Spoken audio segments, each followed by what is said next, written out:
Hey guys, welcome back to my channel. Today I'll be sharing with you a fun cleaning video, and that sounds kind of crazy, I feel like, to some people, and for me usually it's not the most fun thing at the top of my list.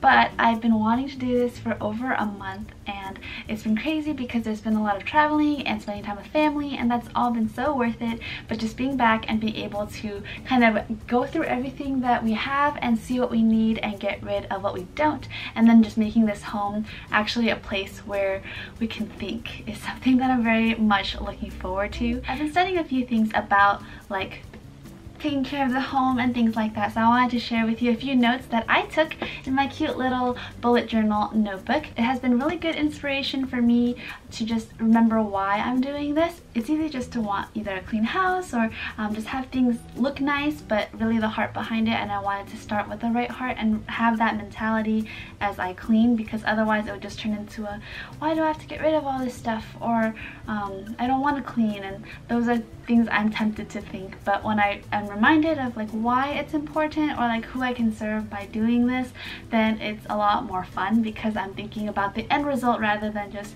like I have to let this go, but rather I can now think like, oh, I can, like, you know, serve this person, or like serve my husband, or serve the people who come over and stuff like that. And so just wanted to share with you a few things, because this is also going to serve as a reminder for me as I get ready.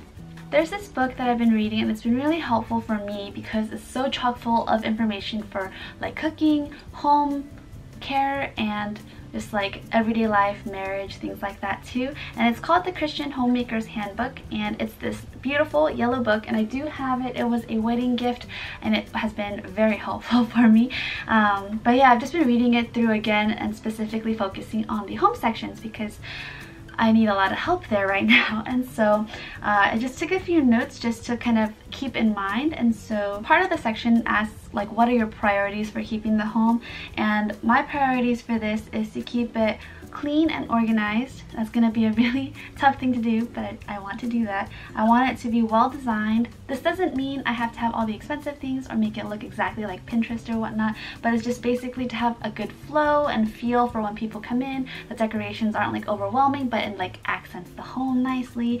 So that's my second goal. Third one is for both of our interests. So for me, my stationery business, just having space to be able to take care of all the tasks that I need to do. And then for Zach, just for his photography, finding a place for his camera and things like that, and not making him feel like he has to hide his stuff in a cabinet because my stuff is all sprawled out, which is the case right now. So hopefully we're going to change that over the course of this cleaning situation. And later on in the book it says focus on the given rather than the not given, and there's this like anonymous poem that was written, and it says, the beauty of the house is order, the blessing of the house is contentment, the glory of the house is hospitality, and the crown of the house is godliness. I feel like the beauty and glory part, the order and hospitality, are being hindered because my home is pretty disorganized, just because there's so much stuff in it. So I'm trying to get rid of things and just being able to like put things in order. So that's the goal. We just want the home to be able to be well used, to invite people over, just show love to other people, and be able to serve them at any moment's notice, rather than having to like shove everything in the second bedroom when people come over. So that's the goal. Have everything in its place that has a function and beauty for just daily living, and just to be able to honor the Lord with what we've been given, rather than just like have all these things like, you know, claustrophobic the house. It's not a verb, but you know what I mean. The next note I took down is God's plan for a wife is that she first and foremost love the Lord with all her mind, soul, and spirit. That's the foremost commandment, right? Love God with all your heart, soul, mind, and strength. And so I think that just was a really good reminder as I was thinking like I need to clean, but rather just focusing like what's actually most important. So I think it was like it's good to want to clean the house, but like remember what's more important. So that was good for me.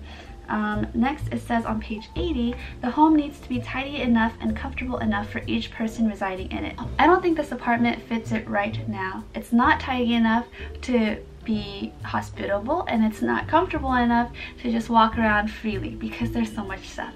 And so that was very convicting for me. And later on page 88, it says, as a Christian woman, I especially love the task of home because I am literally working for those whom I love most. And I think that really stood out to me because I think of it as like, oh, if I have a clean home, then I can like relax and stuff. But like when you're taking care of the home, you're actually loving the people who live in it. And so I think that what really struck me. I live with my husband and I love him so much, and I want to do what's best for him and care for him. And taking care of the home is a very practical way for me to do so. And so I just wanted to do that and have that mentality, just work for the people you love most and do it unto the Lord and love him first and foremost. Later on it says, disorganization is costly. Disorganization should be a wake-up call. And so it definitely was a wake-up call for me, and I do realize it is costly. It's costly in just like mental stress. That way it's costly in like time, because you have to kind of like walk carefully to get to different rooms. And yeah, I just want it to be kind of, I want this home to be efficient, beautiful, useful, and like hospitable, like able to host people. And thankfully we have signed up for people to come over later this month for a barbecue, and I think that's going to be so much fun. And I do have actual deadline to get this done, so that is July 23rd, and we will see how this goes. Today is July 8th or something. I think it's the 8th, but yes, we have a goal and we're going to achieve it by God's grace. So there was actually another quote that I read in this book, but it was talking about decorating your home, and at first I wasn't even going to read that chapter because I was like, I can't even decorate until I clean. But the first page, I think, of that chapter, it says when people come into your home, it shows what you're valuing. And so for me, when you walk into the home, it's pretty messy. It has a lot of crafting items. There are lots of things, and so I feel like when you come in, it would just feel like I feel like if people wouldn't feel welcomed, and that is the number one thing I want people to feel. I want them to feel like calm, because there's nothing stressful in the home, and it's just like a kind of restful place. But right now it's not, so I want to work on that, and we'll see how this goes. But by God's grace, we will finish this and we will get through this. I'm like really nervous because I have trouble letting things go. Although admittedly, once they leave, I don't really care, but it's just like the process of just like, I could use it, and then realizing I'm not going to use it, and then just being able to give it to somebody else to use or to throw it out because And that's it for this video. I hope you guys enjoyed, and stay tuned for more. Subscribe if you're interested and want to see other things. If you guys have any ideas for what you'd like to see, please let me know down below. And yeah, if you have any questions about the book or anything throughout this thing, I don't think I'm just learning as I go, but if you guys have any questions, I'd be happy to answer them and do my best to answer them as well. Yeah, other than that, I think that's all for today. So I hope you guys have a lovely day, and I'll talk to you guys soon. Bye!